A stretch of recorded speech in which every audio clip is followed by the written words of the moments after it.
What is going on, my YouTube family? It is your boy Zeri, and we are here for the second installment of the tier list based solely off move kits. Again, you know, putting bias aside, if we use them, some of these people I haven't used them, how excited I would be to get them set up and running, and what I think of their move kit and where they fall. They might be true, it might not. I just have a lot of fun with it, and it's helping me learn kits, so maybe it'll help you learn that as well. So we are going to do the Crassus, I think it's called. So we're going to jump into that. Okay, so like we did last time, we're just going to do the elites, the epics, and the legendaries. We got a much smaller group than what we had with the Holy Light Empire, so this one shouldn't be as long. I made myself smaller so you can see what's going on, and what we're going to do is bring up our tier list, and S is superior, kind of like drop what you're doing and build them out. A is definitely want to build them out, but don't take away from the S characters. B is middle of the road. C is I'm bored and need something to do, and D is don't even bother. That's how I've been doing it. So we are going to continue that. Maybe I need to make myself just a little bit bigger so you can kind of see me. Okay, I guess that'll work.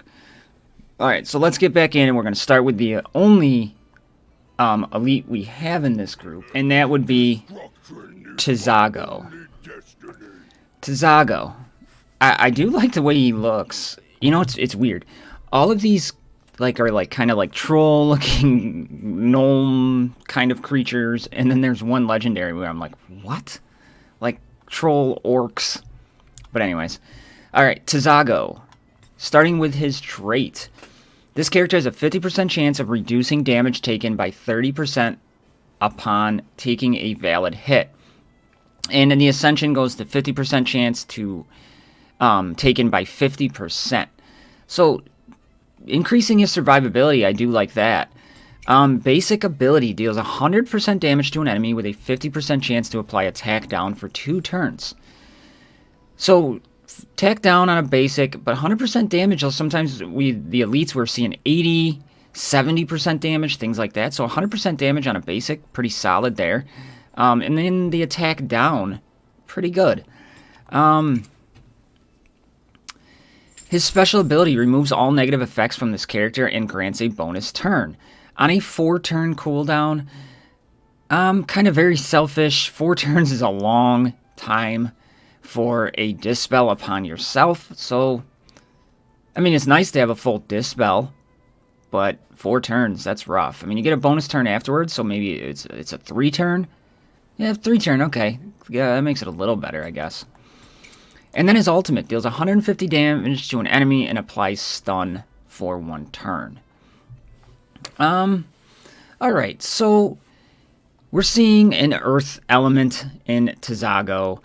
We're seeing the basic I like, the special where he can clear all negative status effects. That's great, but very, very selfish character. Not like over the top good. His ultimate is okay. The stun is nice because it does apply the stun, but at the same time, would you be in any rush to check this out? So let's see. Because the stun doesn't work well for bosses, so it just negates dungeons. It negates clan boss because you can get 150 damage from somebody else and get something more with a stun. And when it comes to like campaign progression, he could be good for PvP to take out somebody with a stun, but his speed's pretty low, so you'd have to pair him with like a Winstrix. That's a possibility. So where are we going to rank this guy? So Tazago. I'm going to put Tazago as a C. Now, I think he could be good if you're struggling in like a bounty maybe, where you need a stun, you're going against a water bounty, or you're just really struggling in like maybe possibly a campaign or PvP, but he doesn't bring enough that remove all negative status effects. PvP, you kind of want somebody who's going to do that for everybody. C, I don't think it's a complete waste of your time to do this, but I definitely wouldn't put anything into him until that point, until you have nothing else to do, I guess. So, yeah. Let's go to the next one. So we are moving to our first epic, Orac. Orac? Orac?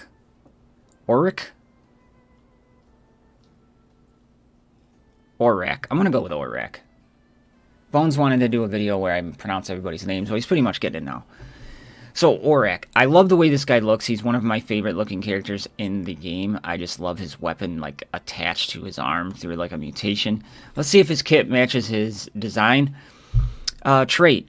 When attacking, there's a 30% chance to combo and deal 50% to all enemies. Crit rate increases by 100%.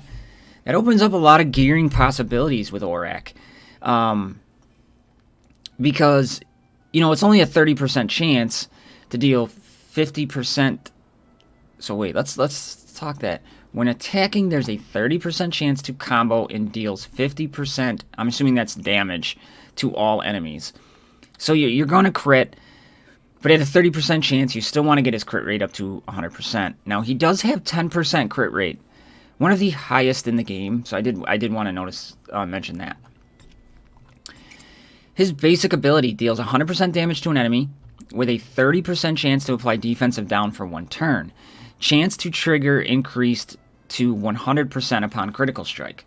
So, okay, he has an S tier crit strike. We know why now, because you're going to want him to crit all the time, because if he does, you're getting that defensive down 100% of the time. Makes sense. That's still very low, and if you pull him early, you're not going to have the gear to get up to 100% crit rate, so that's going to kind of hurt him a little bit, in my mind. Torture deals 150% damage to an enemy and recovers health equal to 50% of the damage dealt. I like this. I like this because you're building him crit rate. You want him to do damage. 150% damage on a special, 50% back coming back to you. I like that. Increasing survivability would help out. You know, he is a fire element, so that would help out, you know, against the wood clan boss. It would help out in the wood dungeons. So yeah, because that way, you know, you bring in somebody like a Winstrix, you're speeding him up. 3-turn cooldown. All right, I can get behind that. And then Execution is his ultimate. Removes all positive status effects from the target and deals 200% damage. Damage from this attack scales on this target's with the target's max health. This just took him to another level for me. You put somebody with like Winstrix, right, who can just give back his ultimate ability. He could be pumping out some massive damage for bosses, and he's taking off those positive status effects. So if you are struggling to get by shields, or somebody who's putting up immunity, you got your man in Orac right here. Yeah, I like that a lot. I mean, clears all positive status effects is monstrous. You know, he's going to be heavily relying on his crit rate and attack, just like all attackers are, but I like that. So where are we going to put Orac? So when it comes to Orac, we're seeing, you know, 100% defensive down on his basic. He's clearing all positive status effects on his ultimate. Healing himself on his passive. I'm liking his kit, plays well. I'm going to put him as a solid A. I think he can do a lot. If I got him, there's not a lot of people who can clear all positive status effects, so if you pull this guy, he could be beneficial in so many places in the game. I think he's a very solid A, and he's only going to get better with time, too. So if you pull him early and sink some resources into him and you're not very happy with him, you would have to try him again at endgame with better gear. He's only going to get better the more gear. I mean, you could say that for anybody, but that crit rate's got to be 100% to land that defensive down all the time. Better gear, more damage, more healing, 200% damage. I like it. It's a solid A. Next one we got up is Erzag. We've all used Erzag if you've completed the Chapter 2 secret mission. But actually, let's read his kit a little bit more in depth and see what we got here. His trait, for every 1% health lost of this character, attacks increase by 1%. I hate these moves. I've said it before. I don't want my character to be dying to do more. I hate that. And I believe when I read his kit for the video, he reminds me, for those Dragon Champions people out there, Mar. He is Mar. Over and over again. Second ability, Basic Swift Strike, deals 100% damage to an enemy, with a 30% chance to apply defensive down for 2 turns.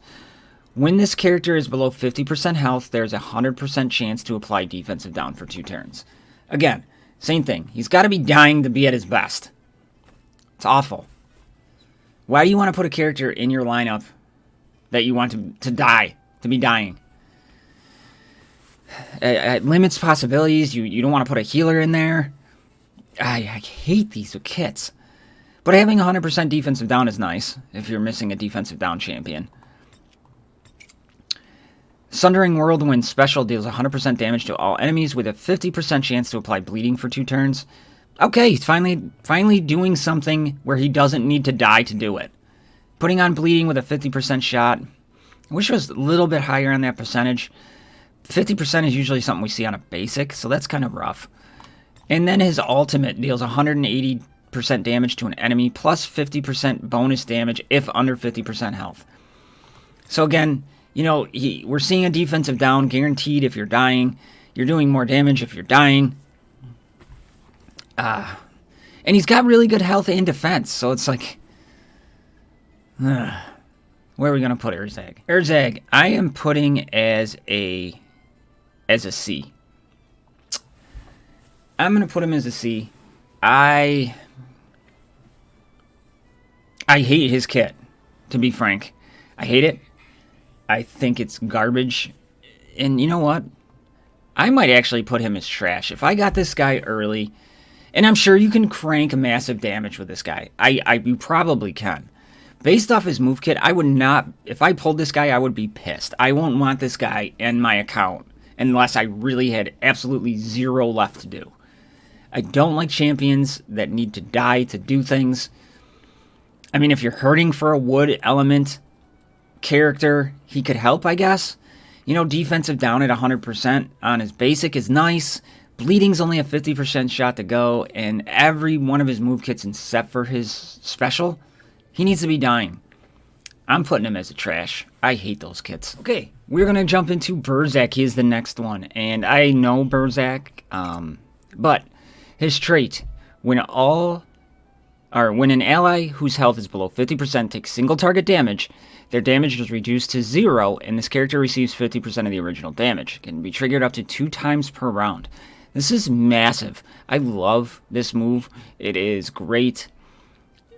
But it does have to be single target. But a lot of times in campaigns and things like that, especially if you're going off elemental style damage, this is going to be huge for you. Huge for you. Basic ability is Axe Shield Combo, deals 80% damage to an enemy with a 50% chance to apply attack down for 2 turns. Okay. Attack down, nice, less damage incoming. Has a 70% chance to apply Taunt on all enemies for 1 turn. This is awesome. 3-turn cooldown. Taunt is very, very effective in campaign progression.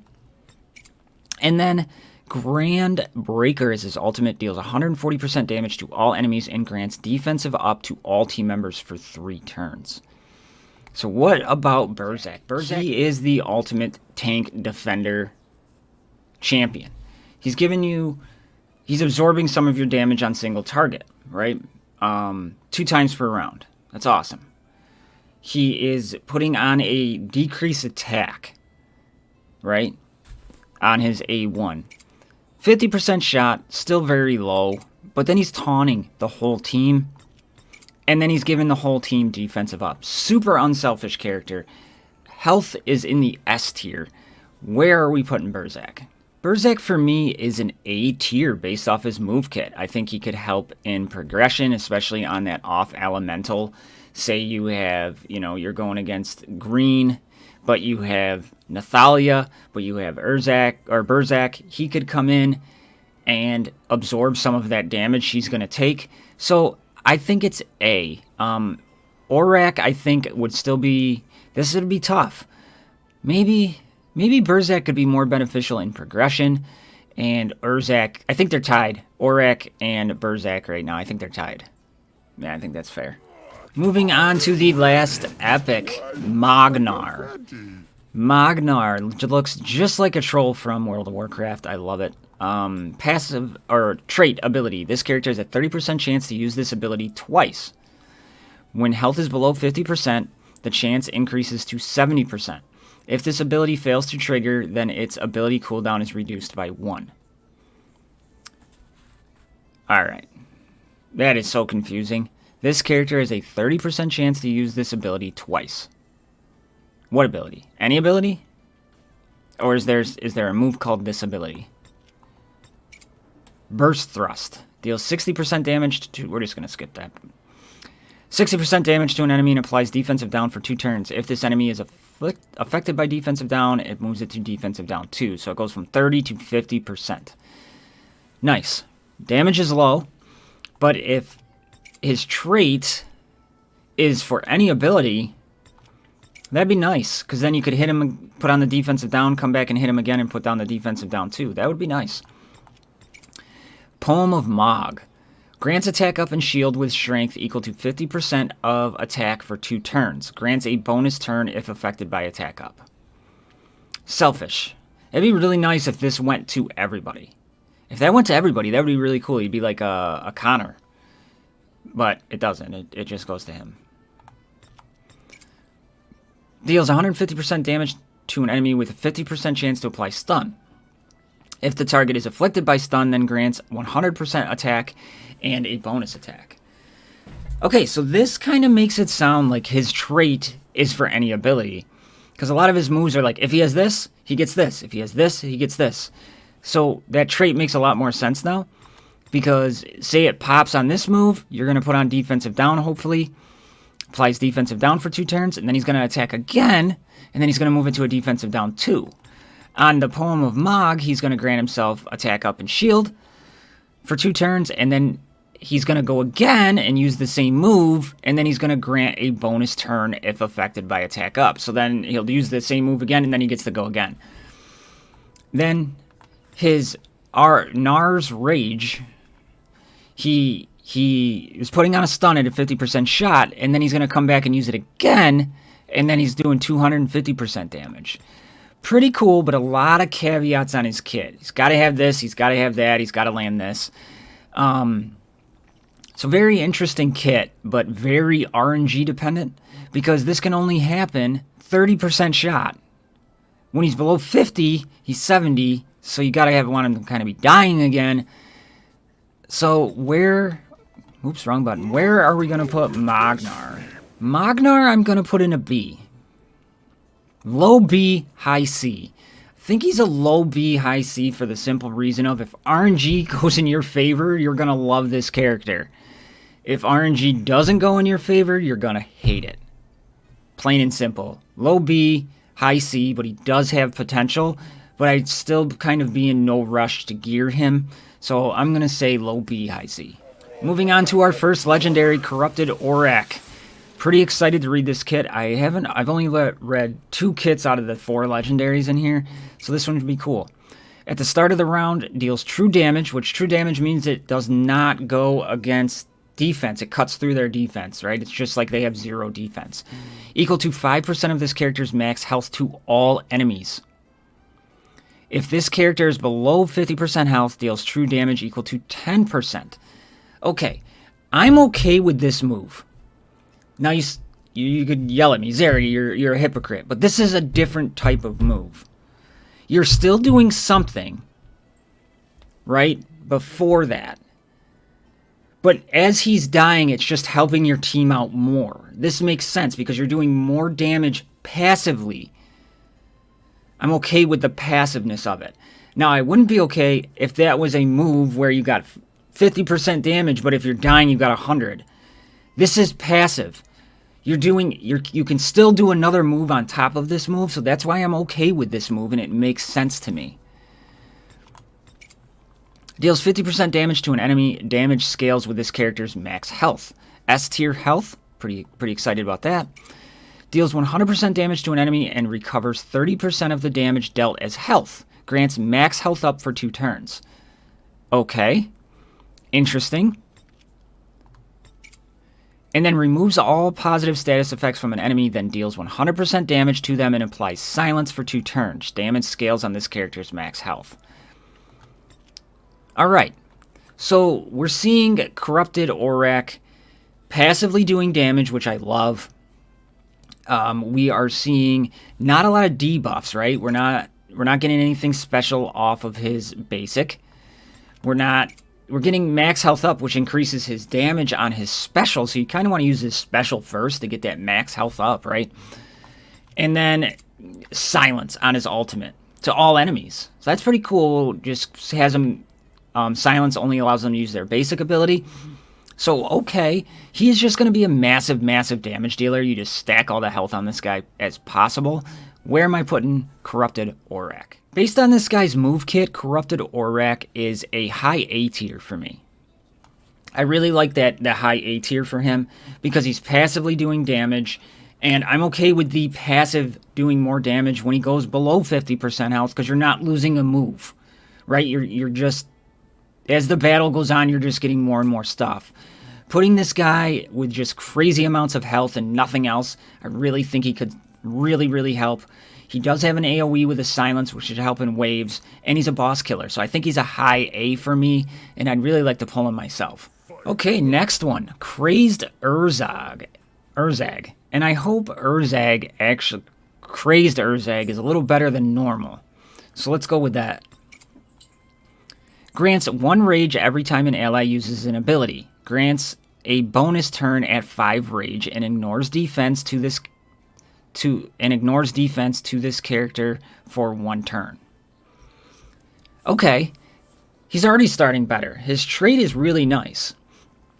Rage is like a mechanic. You got to build it up over time and you do more things with it. Sometimes, depending on how you receive the rage, is really what determines the character. And every time an ally uses an ability, so every 5 moves from an ally, you're getting a bonus turn. I like that. I think it's really fun. Really fun. His lethal strike deals 80% damage to an enemy and implies increased damage taken for 1 turn.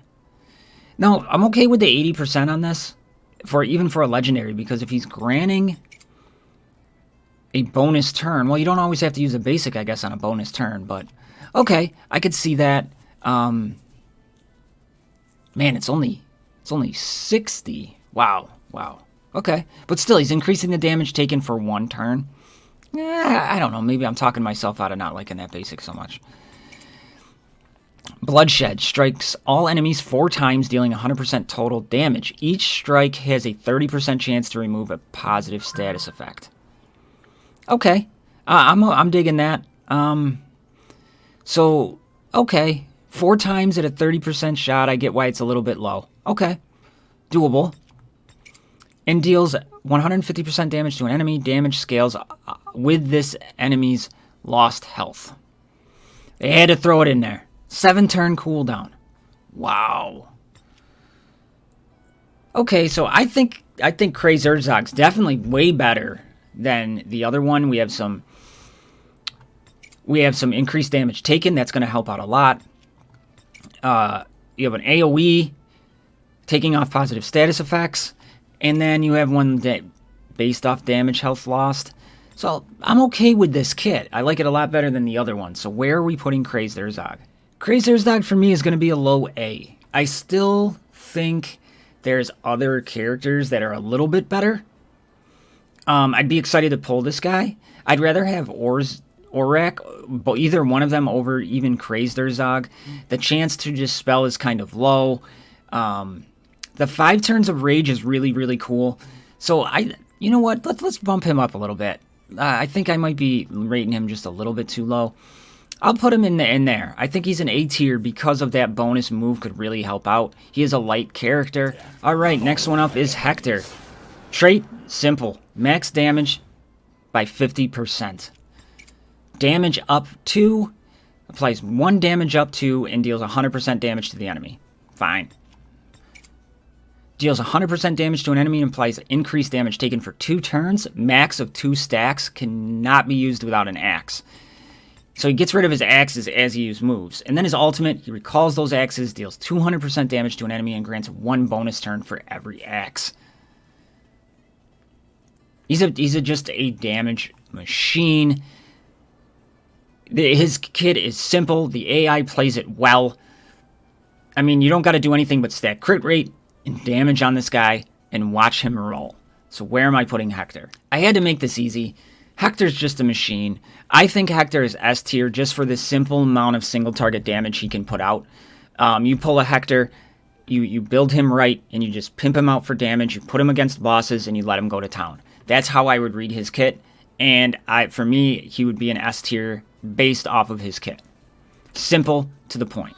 Final one, Goobag, because he is Goobag. So,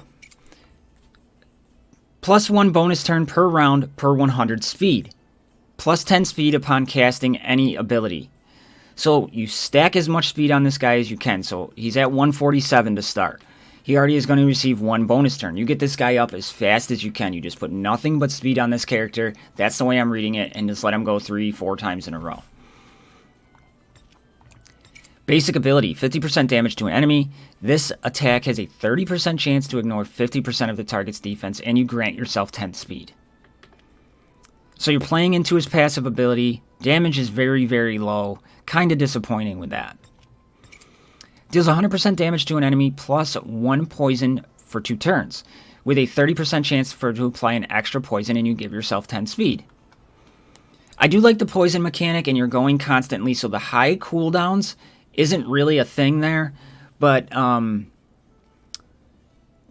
poison for 2 turns, 30%, I think that should be a little bit higher on this move.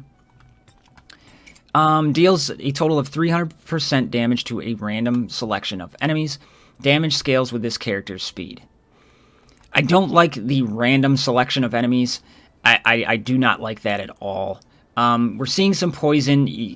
This is a more, if I'm reading his kit, he'd be more of an annoyance character. He'd be fun to play with, but is he going to make it a difference on your account?